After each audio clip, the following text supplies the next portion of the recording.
In the shadowed halls of Ravencrest Palace, where centuries of royal secrets whispered through tapestried walls, King Edmund Blackwood never imagined that the woman sleeping beside him would become his greatest enemy.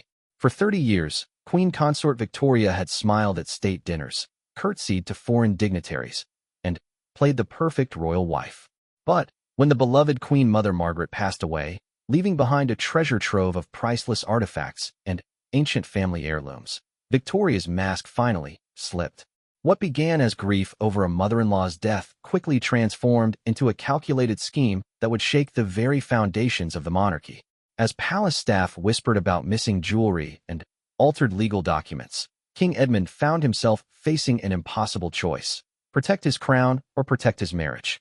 Little did he know that Victoria had already made her choice, and it would cost him everything he held dear.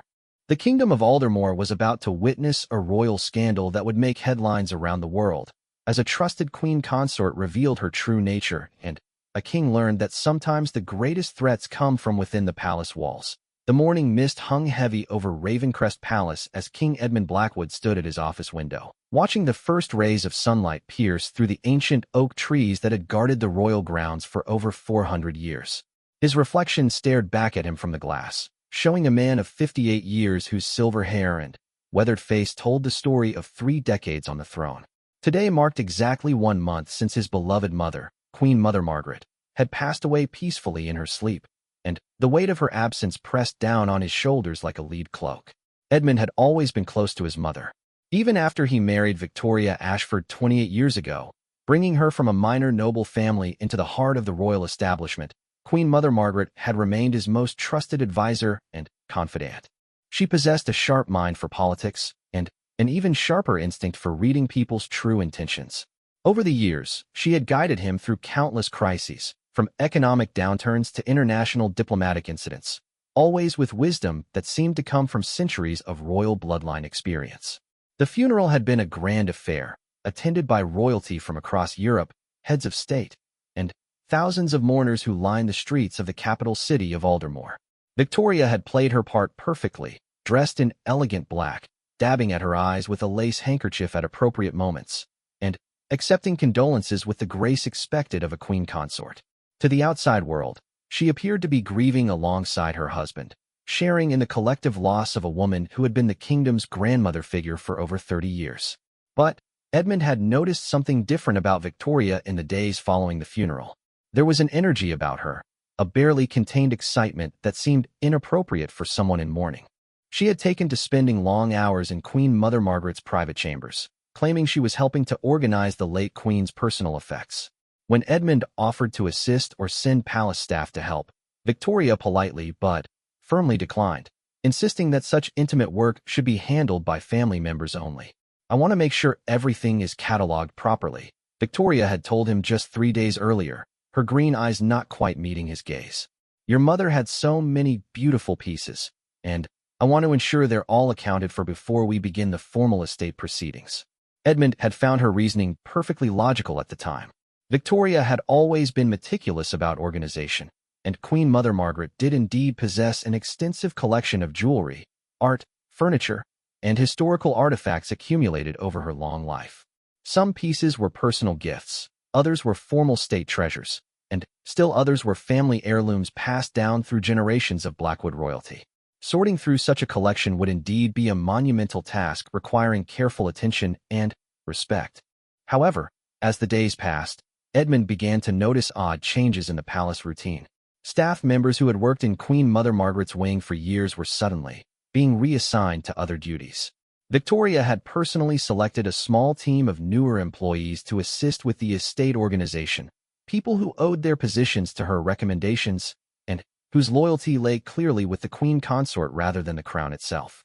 Mrs. Elizabeth Thornfield, who had served as Queen Mother Margaret's personal secretary for over 15 years, approached Edmund one morning with concerns that made his stomach tighten with unease. Mrs. Thornfield was a woman of impeccable reputation, known throughout the palace for her discretion and unwavering honesty. She had been like a daughter to Queen Mother Margaret, handling everything from personal correspondence to managing the late Queen's charitable activities. "Your Majesty, Mrs. Thornfield said carefully, her hands clasped tightly in front of her navy blue dress. I hope you'll forgive my approaching you directly, but I have some concerns about the handling of Queen Mother Margaret's estate. Edmund set down his morning tea and gave her his full attention. What kind of concerns, Mrs. Thornfield? Well, sir, I've been attempting to access Queen Mother Margaret's private office to retrieve important documents related to her charitable foundations, but I've been told that Queen Consort Victoria has had the locks changed. Additionally, several items that I know were in Her late Majesty's jewelry collection seem to be missing from the inventory lists that have been prepared. The words hit Edmund like a physical blow. Missing? What kind of items? Mrs. Thornfield hesitated for a moment, clearly uncomfortable with the implications of what she was reporting. The Aldermore sapphire tiara, for one. It's been in the royal family for over 200 years and was one of Queen Mother Margaret's most treasured pieces. There's also the emerald brooch that belonged to your great-grandmother, and several rings that were specifically mentioned in Queen Mother Margaret's personal will as items she wanted preserved for future generations of the royal family. Edmund felt a cold dread settling in his chest. The pieces Mrs. Thornfield mentioned weren't just valuable in monetary terms. They were irreplaceable links to the kingdom's history and his family's heritage. The Aldermore sapphire tiara had been worn by every queen and queen consort for formal state occasions for 2 centuries. The emerald brooch had been a wedding gift from a long-dead king to his bride, carrying with it stories and traditions that connected the present royal family to their ancestors. Are you certain these items are missing? Edmund asked, though he could see from Mrs. Thornfield's expression that she wouldn't have come to him with uncertain information. I've checked the official palace jewelry vault, Your Majesty. The items are not there, and they're not listed on any of the inventory sheets that Queen Consort Victoria's team has prepared. When I asked about them specifically, I was told that perhaps Queen Mother Margaret had given them away as gifts before her death, but I know for certain that she had not. She wore the sapphire tiara to the Christmas state dinner just 4 months ago, and I personally helped her put on the emerald brooch for her birthday celebration in February. Edmund's mind raced through the implications. If these priceless family heirlooms were indeed missing, there were only a few possible explanations, and none of them were pleasant to contemplate. Either there had been a theft, which seemed unlikely given the palace's extensive security measures, or someone with authorized access was deliberately removing items from the collection. Mrs. Thornfield, Edmund said slowly, I want you to prepare a complete list of everything you remember being in my mother's collection. Include descriptions, approximate values if you know them, and any historical significance. Be as detailed as possible. I can do better than that, Your Majesty, Mrs. Thornfield replied, reaching into her handbag to produce a thick leather folder. Queen Mother Margaret asked me to maintain detailed records of all her possessions. She was very particular about documentation, especially regarding items that belonged to the crown versus those that were her personal property. This folder contains photographs and descriptions of every significant piece in her collection, along with notes about their provenance and her intentions for their future. Edmund accepted the folder with hands that trembled slightly. As he opened it and began to scan the meticulously organized pages, he saw dozens of photographs showing exquisite jewelry, rare artworks, antique furniture, and historical documents. Each item was accompanied by detailed notes in Queen Mother Margaret's careful handwriting, including information about when and how she had acquired each piece, its estimated value, and, in many cases, specific instructions about who should inherit it after her death. What struck Edmund most powerfully was seeing his mother's personality reflected in these pages. She had clearly put enormous thought and care into documenting her possessions, not out of materialism, but out of a deep sense of responsibility to preserve the kingdom's heritage for future generations. Many of the notes contained personal stories about the items, explaining their significance to the royal family and their importance to the nation's history. Mrs. Thornfield, Edmund said after several minutes of studying the documents, I want you to keep this folder secure and not mention its existence to anyone else for now. I need some time to investigate this situation further before we take any official action. Of course, Your Majesty. But, if I may say so, time may be of critical importance here. If valuable items are indeed being removed from the palace, each day that passes makes it less likely they can be recovered. Edmund nodded grimly, understanding the weight of her words. If Victoria was indeed involved in some kind of scheme to steal family treasures, confronting her too early might simply cause her to accelerate whatever plan she had. But waiting too long could result in irreplaceable pieces of his family's legacy disappearing forever. That evening, Edmund made a decision that went against every instinct of trust and partnership that had defined his marriage to Victoria. He decided to conduct his own investigation, quietly and carefully, to determine exactly what was happening with Queen Mother Margaret's estate. Using his authority as king, Edmund accessed the palace's security camera footage from the past month. What he discovered made his blood run cold. The recordings showed Victoria making multiple trips to Queen Mother Margaret's chambers, often late at night when the corridors were empty of staff. More disturbing still, the cameras captured her leaving the chambers carrying small packages and boxes, which she loaded into her private car in the palace courtyard. The most shocking footage was from just 5 days earlier. Edmund watched in stunned disbelief as Victoria, accompanied by 2 people he didn't recognize, carefully loaded what appeared to be several large pieces of furniture into an unmarked delivery truck. The timestamp showed this activity had occurred at 3 o'clock in the morning, when Edmund himself had been sleeping soundly in the royal bedchamber just 2 floors above. As Edmund sat alone in his private study, surrounded by the evidence of his wife's betrayal, he felt as though the ground beneath his feet had shifted dramatically. The woman he had shared his bed with for nearly 3 decades, the woman who had stood beside him through countless royal ceremonies and state functions, the woman who had been accepted into his family and, given the honor of serving as queen consort, had been systematically stealing from his dead mother's estate. But the theft itself, shocking as it was, represented only the surface of Edmund's anguish. What truly devastated him was the realization that Victoria had been deceiving him completely, playing the role of grieving daughter-in-law while coldly calculating how to profit from Queen Mother Margaret's death. The level of planning and premeditation required for such an operation meant that Victoria had likely been preparing for this moment for months, possibly even years. Edmund spent the rest of that sleepless night walking the empty corridors of Ravencrest Palace, passing portraits of his ancestors, and wondering how many of them had faced similar betrayals from people they trusted most. The palace that had always felt like a sanctuary now seemed full of shadows and secrets.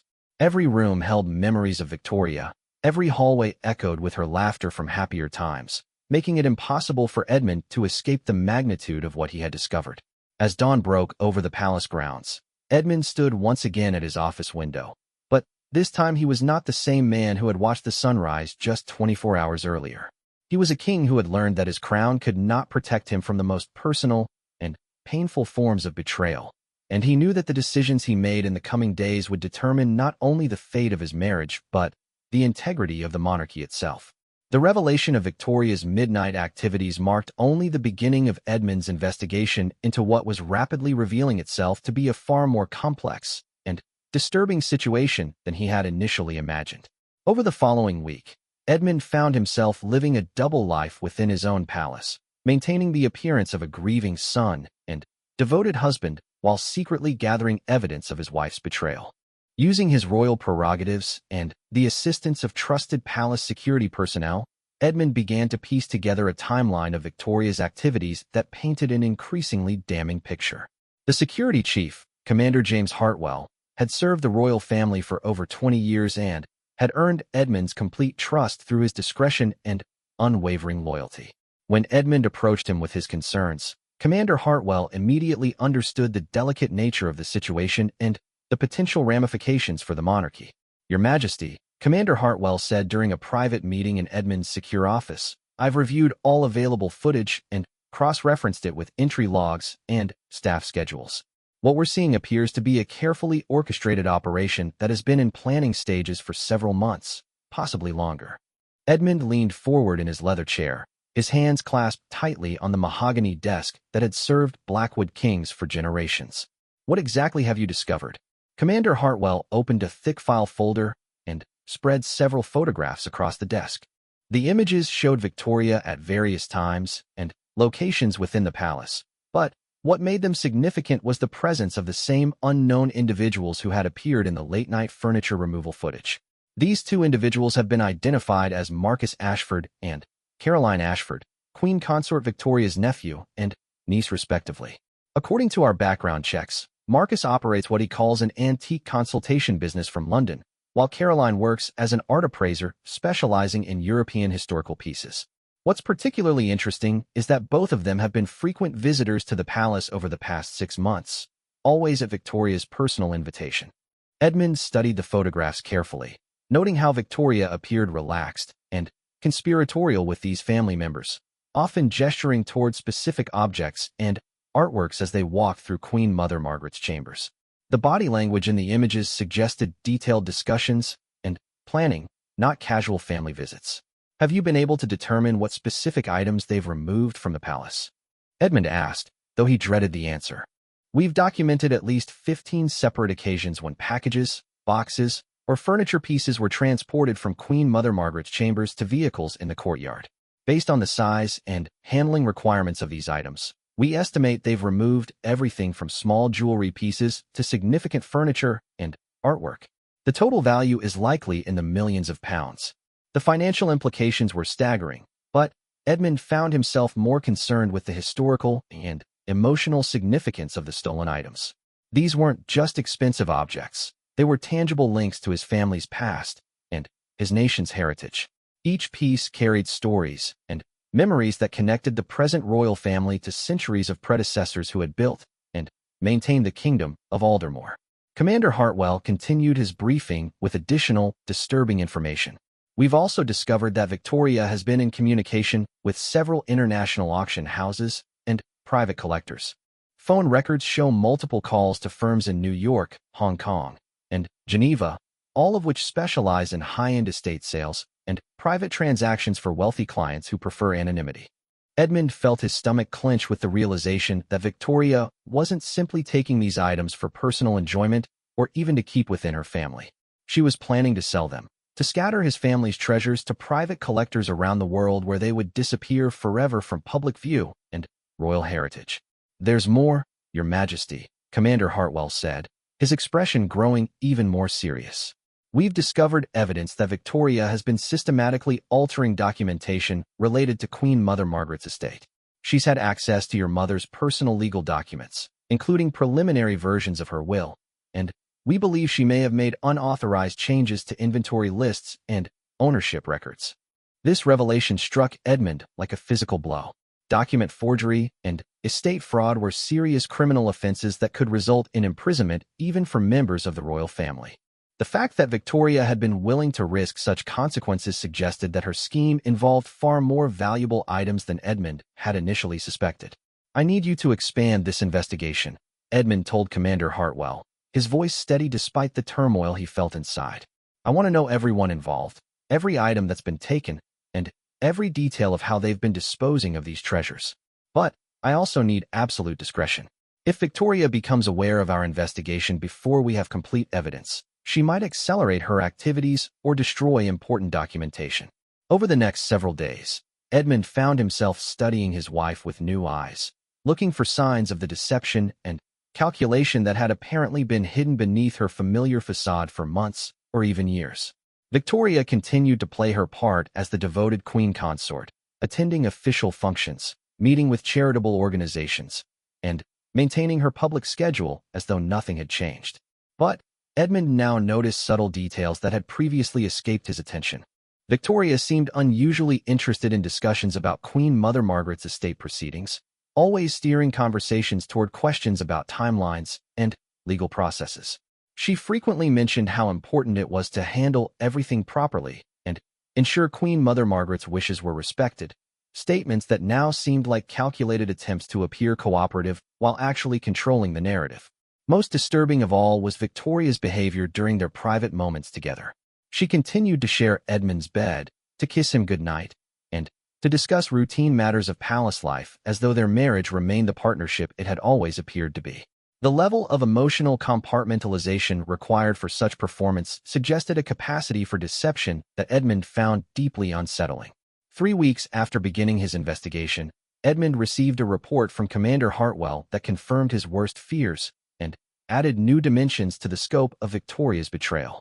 The security chief had worked with international law enforcement contacts to trace some of the stolen items, and what they had discovered painted a picture of a sophisticated criminal operation. "Your Majesty," Commander Hartwell reported during another private meeting, "we've confirmed that at least 6 pieces from Queen Mother Margaret's collection have already been sold through auction houses in New York and Geneva. The sales were conducted through intermediary companies that Marcus Ashford controls, making it difficult to trace the transactions back to the royal family. However, we've obtained records showing that these sales generated over £2 million in proceeds. Edmund absorbed this information with growing horror. Not only had irreplaceable family treasures been stolen and sold, but the theft had been conducted with such sophistication that recovering the items would be extremely difficult, if not impossible. There's something else you need to know, Commander Hartwell continued. We've discovered that Victoria has been using her position as Queen Consort to obtain official authentication documents for the stolen items. She's been claiming that Queen Mother Margaret gave her these pieces as personal gifts, and she's had palace staff prepare documentation supporting these false claims. This revelation added fraud and abuse of royal authority to the list of offenses Victoria had committed. By using official palace resources and personnel to create false authentication for stolen items, she had not only betrayed her husband and his family, but had also corrupted the integrity of the royal household itself. Edmund spent that night alone in his private study, surrounded by evidence of his wife's systematic betrayal, trying to comprehend how the woman he had loved and trusted for nearly 3 decades could have planned and executed such an elaborate deception. The Victoria he thought he knew would never have been capable of such calculated cruelty, which meant that either he had been completely blind to her true nature or she had undergone a fundamental transformation that he had failed to recognize. As he reviewed photographs of the stolen items and documentation of their sales, Edmund realized that Victoria's betrayal extended far beyond simple theft. She had violated the trust that formed the foundation of their marriage, corrupted the memory of his beloved mother, and threatened the historical legacy of the royal family. Each stolen piece represented not just monetary value but centuries of tradition and heritage that connected the present monarchy to its proud past. The most painful realization was that Victoria had been planning this betrayal while Queen Mother Margaret was still alive, possibly even while sitting at the elderly queen's bedside during her final illness. The level of cold calculation required for such long-term deception suggested a fundamental lack of empathy and respect that made Edmund question everything he thought he knew about the woman who had shared his life for so many years. As dawn approached, Edmund knew that he could no longer continue living with this knowledge in secret. The evidence of Victoria's crimes was overwhelming, and his duty as king required him to take action to protect the integrity of the monarchy and recover what could be saved of his family's stolen heritage. The time had come to confront Victoria directly and demand answers for her betrayal, regardless of the personal and public consequences that such a confrontation might bring. Standing at his office window once again, watching the sun rise over the palace grounds that had been his family's home for generations, Edmund steeled himself for what he knew would be the most difficult conversation of his life. He was about to destroy his marriage, expose a criminal conspiracy that reached into the heart of the royal family, and face the reality that the woman he had trusted above all others had been systematically stealing from his dead mother's legacy while pretending to grieve alongside him. The kingdom of Aldermore was about to face a royal scandal that would test the very foundations of the monarchy, and Edmund knew that his handling of this crisis would determine not only his own legacy, but the future of the crown itself. The confrontation Edmund had been dreading came on a gray Thursday morning in early November, exactly 6 weeks after Queen Mother Margaret's funeral. Edmund had spent the previous evening reviewing all the evidence one final time, ensuring that his accusations would be supported by irrefutable proof. He had also consulted with his private legal counsel and Commander Hartwell to understand his options and the potential consequences of the actions he was about to take. Victoria was in Queen Mother Margaret's former sitting room when Edmund found her, surrounded by boxes and inventory lists, maintaining the pretense of organizing the late Queen's belongings. She looked up with a warm smile as he entered, her green eyes showing no hint of the guilt or apprehension that Edmund now knew she should be feeling. "Good morning, darling," Victoria said, setting down a crystal figurine she had been examining. "I was just working through Mother Margaret's collection of Waterford pieces. There are so many beautiful items here that deserve proper preservation." The casual reference to Queen Mother Margaret as Mother Margaret, combined with Victoria's concerned tone about proper preservation, struck Edmund as particularly offensive given what he now knew about her true activities. The woman standing before him had been systematically looting his dead mother's possessions while speaking about her with apparent affection and respect. "Victoria," Edmund said, his voice carefully controlled, "we need to discuss what's been happening with my mother's estate." Something in his tone must have alerted Victoria to the seriousness of the conversation, because her smile faded slightly, and her posture became more guarded. Of course, Edmund. Is there something specific you're concerned about? I've been very careful to document everything properly. Edmund reached into his jacket pocket and withdrew a folder containing photographs and documents that Commander Hartwell had prepared. He placed it on the antique writing desk that sat between them and opened it to reveal security camera images showing Victoria loading boxes into her car in the middle of the night. I'm concerned about these activities, Edmund said, watching Victoria's face carefully for her reaction. Can you explain why you've been removing items from the palace at 3 o'clock in the morning? Victoria stared at the photographs for several long seconds, and Edmund could see her mind racing as she processed the implications of being caught. When she looked up at him, her expression had shifted from warmth to calculation, and for the first time in their marriage, Edmund felt like he was seeing Victoria's true face without any pretense or performance. I can explain everything, Victoria said, her voice remaining steady despite the obvious shock of being confronted with photographic evidence. Some of the items needed to be taken to specialists for proper authentication and appraisal. I was trying to be discreet about it because I didn't want to cause unnecessary gossip among the staff. Edmund had expected Victoria to attempt some form of justification, but the smoothness of her response suggested that she had prepared for this possibility.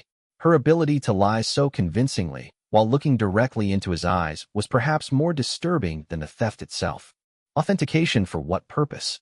Edmund asked, turning to another page in the folder that showed documentation of auction sales. Because we have records showing that several pieces from my mother's collection have already been sold through auction houses in New York and Geneva. This time Victoria's composure cracked visibly. Her face went pale, and she took a step backward, her hand gripping the edge of the writing desk for support. Edmund, you don't understand. I was trying to protect your mother's legacy. Some of these pieces needed to be sold to prevent them from being claimed by estate taxes. I was working with financial advisors to preserve as much of the collection as possible for the royal family. The elaborate justification might have been believable if Edmund hadn't spent weeks investigating every aspect of Victoria's activities. Instead, it confirmed his worst fears about her willingness to construct complex lies even when confronted with irrefutable evidence. Victoria, Edmund said, his voice growing harder, I have documented proof that you've stolen and sold millions of pounds worth of irreplaceable family heirlooms. I have evidence that you've forged authentication documents and used palace staff to create false ownership records. I know about Marcus and Caroline's involvement, and I know about your communications with international auction houses. Please don't insult my intelligence by continuing to lie to me. The full weight of Edmund's knowledge hit Victoria like a physical blow. She sank into a nearby chair, her carefully maintained composure finally collapsing under the pressure of complete exposure.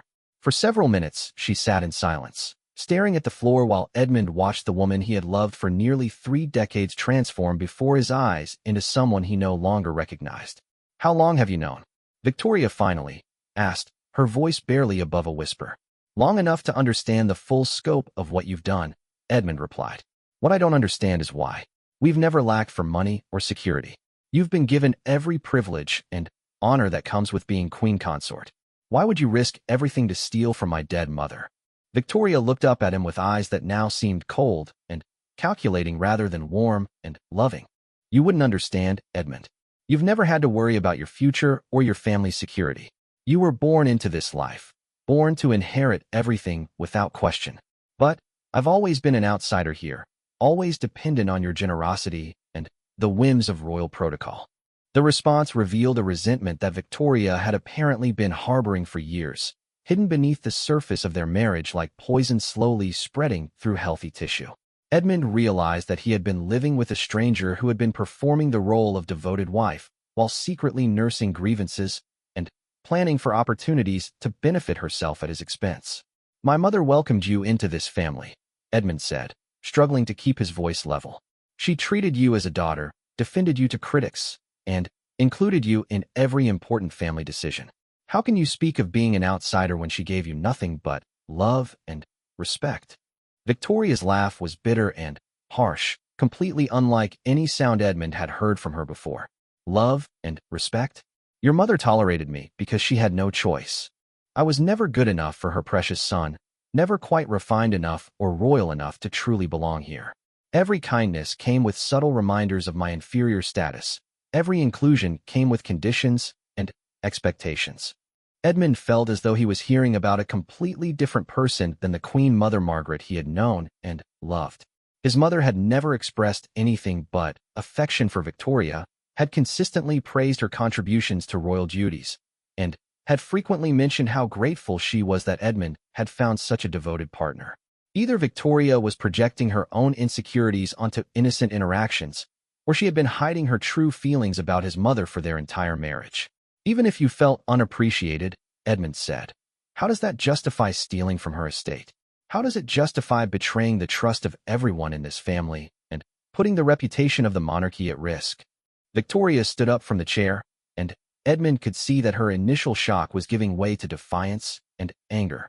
I took what I deserved, she said, her voice growing stronger and more confrontational. I've spent 28 years playing the perfect royal wife, attending endless ceremonies, making polite conversation with boring dignitaries, and living according to rules and traditions that were designed centuries before I was born. I've earned the right to some security for my family and myself. The naked selfishness of Victoria's justification confirmed everything Edmund had feared about her true character. She wasn't expressing remorse for her actions or regret for the harm she had caused. Instead, she was defending her right to steal from his family as though she had been owed these treasures as compensation for the supposedly difficult burden of being queen consort. You've earned the right to steal irreplaceable family heirlooms, Edmund asked, his royal composure finally beginning to crack under the pressure of his anger and disappointment. You've earned the right to forge documents and corrupt palace staff? You've earned the right to sell pieces of our national heritage to private collectors who will hide them away forever.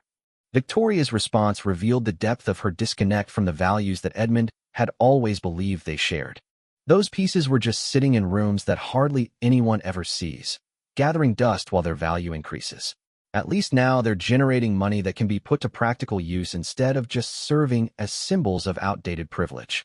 The casual dismissal of centuries of royal heritage as just sitting in rooms demonstrated that Victoria had never understood or respected the deeper significance of the monarchy's role as guardian of the nation's historical treasures.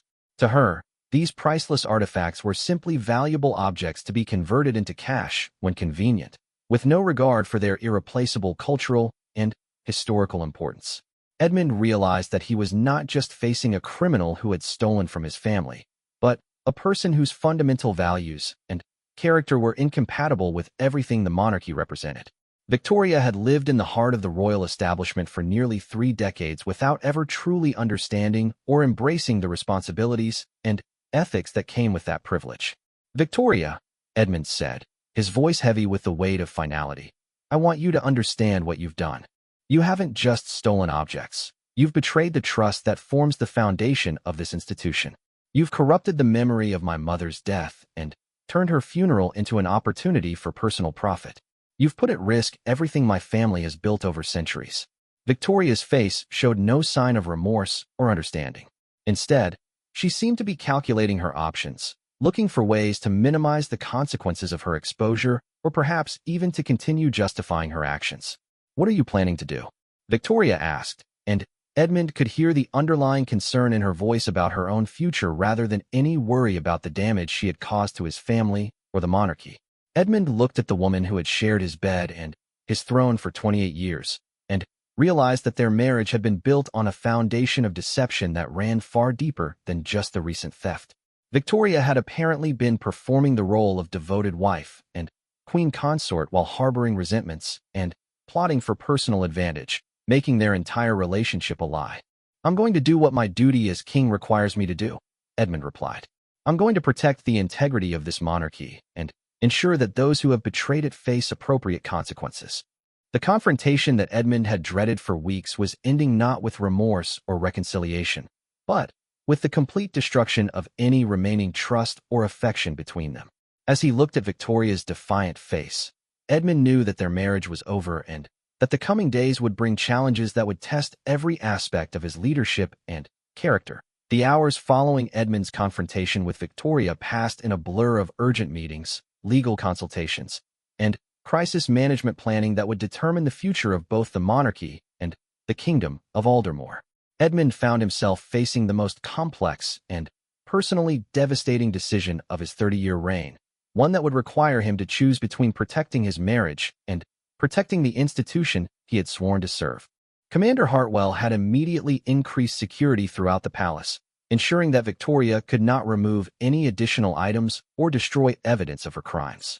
A discreet guard presence was established outside Queen Mother Margaret's chambers, and all of Victoria's movements within the palace were now being carefully monitored.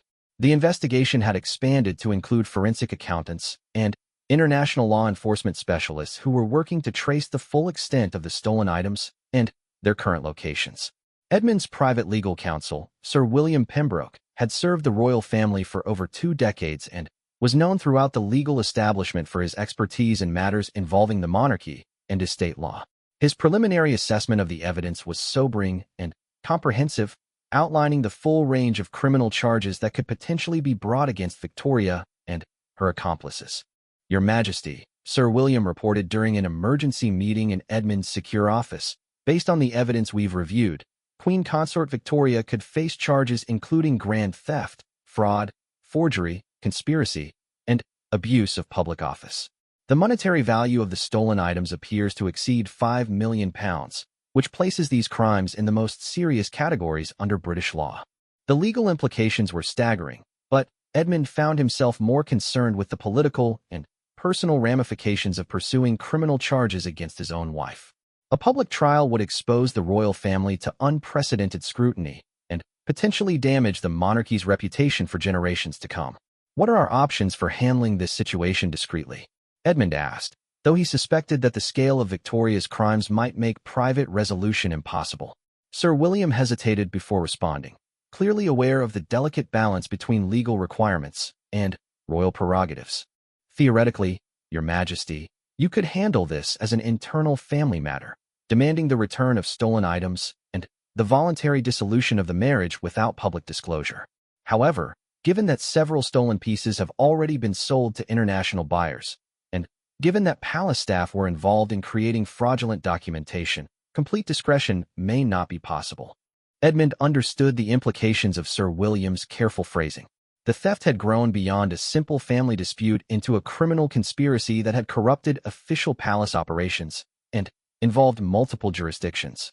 Even if Edmund wanted to handle the matter privately, the involvement of international auction houses and foreign buyers meant that other governments and law enforcement agencies might eventually become involved whether he wanted them to or not. "There's also the matter of precedent," Sir William continued. "If word of these crimes eventually becomes public, which seems likely given their scope, the monarchy could face severe criticism if it appears that Queen Consort Victoria received preferential treatment because of her royal status. The integrity of the institution depends on the perception that everyone, regardless of position, is subject to the same legal standards." This consideration struck at the heart of Edmund's dilemma. As king, he had spent 3 decades working to maintain public trust in the monarchy by demonstrating that the royal family understood and respected the rule of law. Allowing Victoria to escape consequences for her crimes would undermine everything he had built and potentially damage the monarchy's reputation far more than a public trial would. Edmund also had to consider the impact of his decision on the recovering and preservation of his family's stolen heritage. Many of the most valuable and historically significant pieces were now scattered among private collectors around the world, and recovering them would require extensive international legal cooperation. A private resolution might result in the permanent loss of irreplaceable artifacts that belong to the nation's cultural heritage. Over the next several days, Edmund found himself consulting with a wide range of advisors and experts, each offering different perspectives on how to handle the crisis. The Prime Minister, Lady Catherine Thornton, emphasized the political implications of the scandal and the importance of maintaining public confidence in the stability of the government and monarchy. The Archbishop of Canterbury, who had officiated at Edmund and Victoria's wedding 28 years earlier, offered guidance on the moral and spiritual aspects of forgiveness and justice. International legal experts provided analysis of the complexities involved in recovering stolen items that had been sold across multiple countries. Throughout these consultations, Edmund was struck by the unanimous opinion that Victoria's crimes were too serious and too extensive to be resolved quietly within the royal family. Every advisor, regardless of their specific area of expertise, emphasized that the scale of the theft and fraud demanded formal legal action if the monarchy was to maintain its credibility and integrity. Perhaps the most difficult conversation came when Edmund met with Prince William, his 26-year-old son and heir to the throne. William had grown up viewing Victoria as a stepmother, and the revelation of her betrayal was deeply personal for him as well. More importantly, as the future king, William would inherit the consequences of whatever decisions Edmund made during this crisis. "Father," William said during their private meeting in the palace gardens, away from the possibility of electronic surveillance, "I know how difficult this must be for you personally. But I think you have to consider what kind of monarchy we want to leave for future generations. If we don't hold Victoria accountable for these crimes, what message does that send about the values we claim to represent?" William's perspective was particularly valuable because he represented the future of the monarchy and understood the long-term implications of the current crisis better than most advisors. His support for taking strong legal action against Victoria helped Edmund understand that protecting the institution might require making the most painful personal sacrifice of his life. The turning point came when Edmund received a report from international investigators showing that some of Queen Mother Margaret's stolen treasures had been purchased by a private collector in Hong Kong who had no intention of ever making them publicly accessible again. The Aldermore sapphire tiara, which had been worn by royal women for over 2 centuries and was considered one of the crown jewels of the kingdom, had been sold for $1.2 million and was now locked away in a private vault where it would never again be seen by the people of Aldermore. This loss of a national treasure that had been held in trust by the royal family for the benefit of all citizens crystallized Edmund's understanding of what was truly at stake. Victoria hadn't just stolen from his family. She had stolen from the entire nation, depriving future generations of their cultural heritage for her own financial gain. Edmund made his decision on a cold November morning exactly 2 months after Queen Mother Margaret's death. He summoned Victoria to his office for what both of them knew would be their final conversation as husband and wife. Victoria entered the room with the same defiant attitude she had displayed during their confrontation, showing no sign of remorse or willingness to accept responsibility for her actions. She had clearly spent the intervening days consulting with her own legal advisors and preparing for whatever consequences Edmund might impose. "Victoria," Edmund said, his voice formal and distant, "I want you to understand that what I'm about to tell you is not a negotiation or a discussion. These are the decisions I've made as King of Aldermore, and they are final." Victoria's posture stiffened, but she remained silent, apparently recognizing that nothing she could say would change Edmund's determination. "First," Edmund continued, "you will immediately vacate all royal residences and surrender all titles, privileges, and honors associated with your position as Queen Consort. Second, criminal charges will be filed against you, Marcus, and Caroline for theft, fraud, forgery, and conspiracy. Third, all assets in your name will be frozen pending the outcome of legal proceedings and efforts to recover stolen items. Fourth, our marriage is ended, and divorce proceedings will begin immediately." Victoria had expected serious consequences, but the comprehensive nature of Edmund's decision clearly shocked her. "Edmund, please think about what you're doing. The scandal this will create will damage the monarchy far more than my actions ever could. Think about your legacy. Think about William's future." Edmund had anticipated this argument and had prepared his response carefully. "My legacy will be determined by whether I upheld the values and principles that the monarchy represents, not by whether I protected it from temporary embarrassment. William's future depends on inheriting an institution that commands respect because it operates according to the highest ethical standards." Victoria made one final attempt to appeal to their shared history and the affection that had once existed between them. "Edmund, we've been married for 28 years. Doesn't that mean anything to you? Can't you find some way to handle this that doesn't destroy everything we've built together?" For a moment, Edmund felt the full weight of the personal cost of his decision. Victoria was right that their marriage had contained genuine love and partnership, at least in its early years. She was also right that the public scandal would be devastating for both the monarchy and their personal lives. But Edmund also knew that preserving their marriage would require him to abandon his fundamental responsibilities as king and to accept that the woman he had trusted above all others had betrayed that trust in the most calculating and cruel way possible. "What we built together was built on a foundation of deception," Edmund replied. I can't continue to live with someone who could steal from my dead mother while pretending to grieve alongside me. I can't share my throne with someone who views our national treasures as personal property to be sold for profit.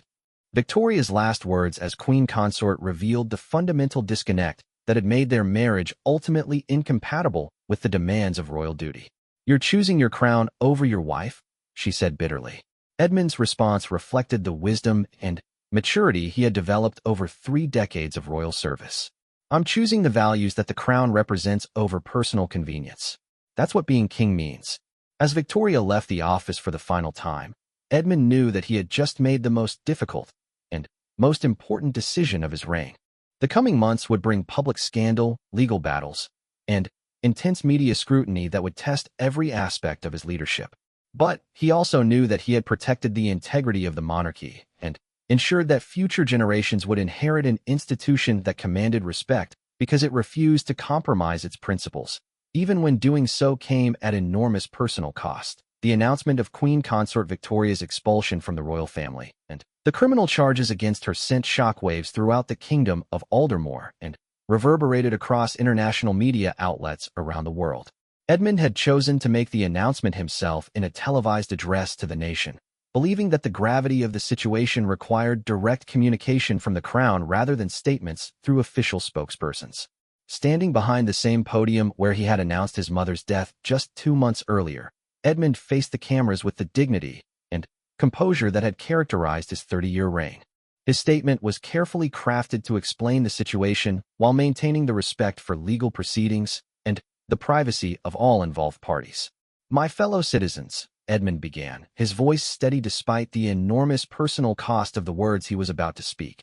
"I address you today regarding serious criminal matters that have come to light involving Queen Consort Victoria and the estate of my beloved mother, Queen Mother Margaret.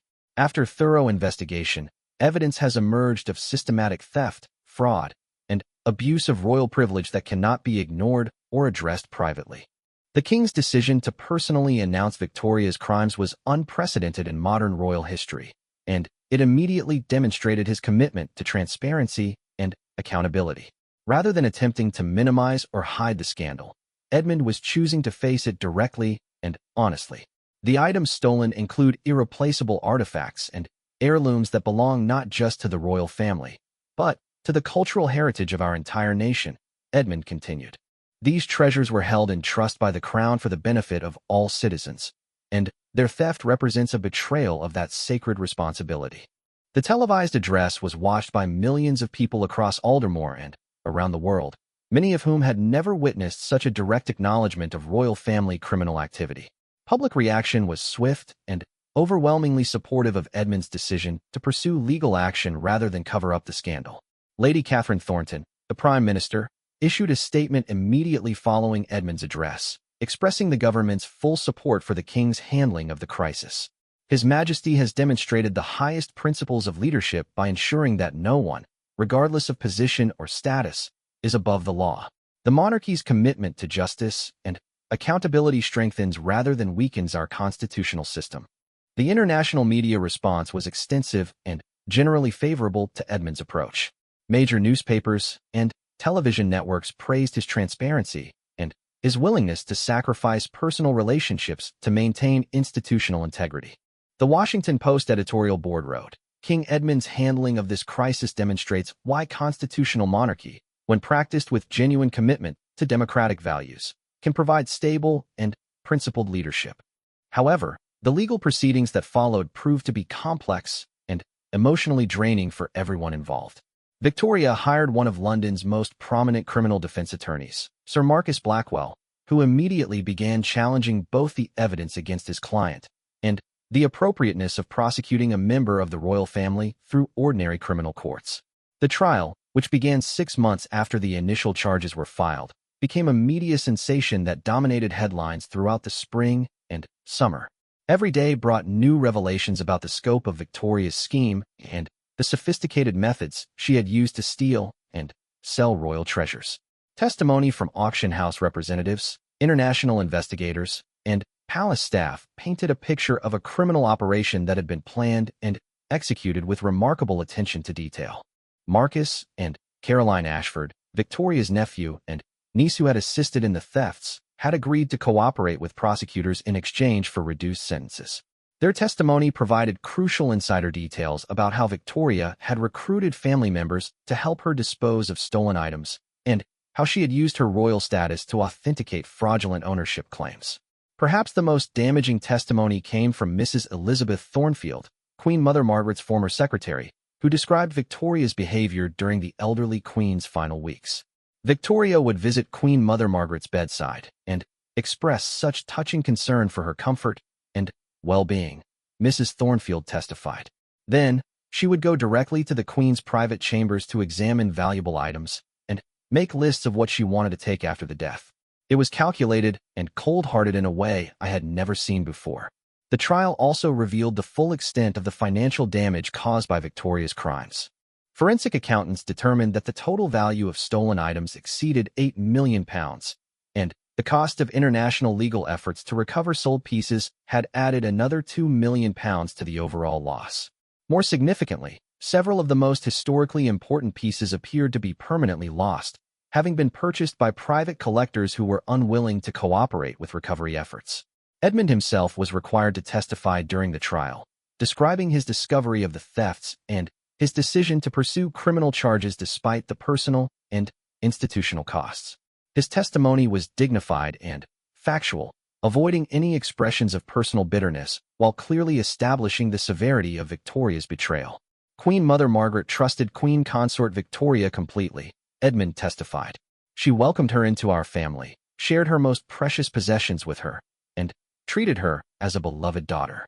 To have that trust used as an opportunity for theft was perhaps the most painful aspect of this entire situation.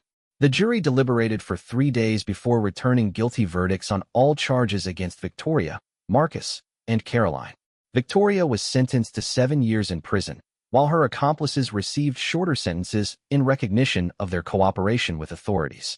The sentencing judge, Lord Justice Harrison, addressed Victoria directly before pronouncing her punishment. You held a position of extraordinary privilege and trust within one of our nation's most important institutions. Rather than honoring that responsibility, you chose to abuse it for personal gain. Your crimes were not committed out of necessity or desperation, but out of greed and a sense of entitlement that is incompatible with the values our society holds dear. Victoria showed no emotion as her sentence was pronounced, maintaining the same defiant composure she had displayed throughout the legal proceedings. She was immediately taken into custody and transported to Holloway Prison, where she would serve her sentence alongside other convicted criminals without any special privileges or accommodations. The recovery efforts for stolen items continued for months after the trial concluded, with international law enforcement agencies working to trace and reclaim pieces that had been sold to collectors around the world. The process was expensive and time-consuming, and ultimately only about half of the stolen items were successfully recovered and returned to the royal collection. Edmund established a new foundation, the Queen Mother Margaret Heritage Trust, to ensure better security and documentation for royal treasures and to educate the public about the historical importance of these cultural artifacts. The foundation also created new policies for royal family members' access to estate properties and implemented enhanced oversight procedures to prevent future abuses. The personal cost of the scandal for Edmund was enormous, but public support for his handling of the crisis actually strengthened the monarchy's position in British society. Opinion polls showed increased respect for Edmund's leadership and greater confidence in the institution's commitment to accountability and ethical behavior. Prince William, who had supported his father's decisions throughout the crisis, emerged as an increasingly prominent figure in royal activities, helping to restore public confidence in the future of the monarchy. His marriage to Lady Charlotte Pemberton later that year provided a positive focus for royal coverage and helped the family move beyond the shadow of the scandal. Edmund never remarried, choosing to focus his remaining years on royal duties and charitable work rather than pursuing personal relationships. He frequently spoke about the importance of institutional integrity over personal comfort, and his handling of Victoria's betrayal became a model for principled leadership that was studied by constitutional scholars and public administration experts. The Victoria scandal, as it came to be known in historical accounts, ultimately strengthened rather than weakened the British monarchy by demonstrating that even the Crown's closest family members were subject to the rule of law. Edmund's willingness to sacrifice his marriage and endure personal humiliation for the sake of justice established a precedent that enhanced public trust in the institution. In his later memoirs, published several years after his abdication in favor of Prince William, Edmund reflected on the lessons learned from the most difficult period of his reign. Leadership sometimes requires making decisions that cause immediate pain in order to preserve long-term principles, he wrote. The trust between the monarchy and the people of Britain is built on the understanding that we serve something greater than ourselves, and that understanding must be protected even when doing so comes at enormous personal cost. Victoria was released from prison after serving 5 years of her sentence, having maintained her silence throughout her incarceration and refused all interview requests from media outlets. She quietly relocated to a modest apartment in Edinburgh, where she lived under her maiden name and avoided any public attention or royal connections. The stolen pieces that were never recovered became the subject of ongoing international investigations and occasional news coverage when items appeared in auction catalogs or private collections. The Aldermore sapphire tiara remained missing, as did several other historically significant pieces, serving as permanent reminders of the damage that had been done to the nation's cultural heritage. Edmund's reign was ultimately remembered not for the scandal that had threatened to destroy his marriage and damage the monarchy, but for the principled leadership he had shown in responding to that crisis. His decision to choose institutional integrity over personal loyalty became a defining moment that strengthened the crown's moral authority and demonstrated the enduring relevance of constitutional monarchy in modern democratic society. The Kingdom of Aldermore emerged from the crisis with a stronger and more respected royal institution, one that had proven its commitment to the highest ethical standards and its willingness to hold even its most privileged members accountable for their actions. Edmund's legacy as a king who had protected his nation's heritage and upheld its values, even at enormous personal cost, ensured that the monarchy would continue to serve as a symbol of stability and integrity for generations to come.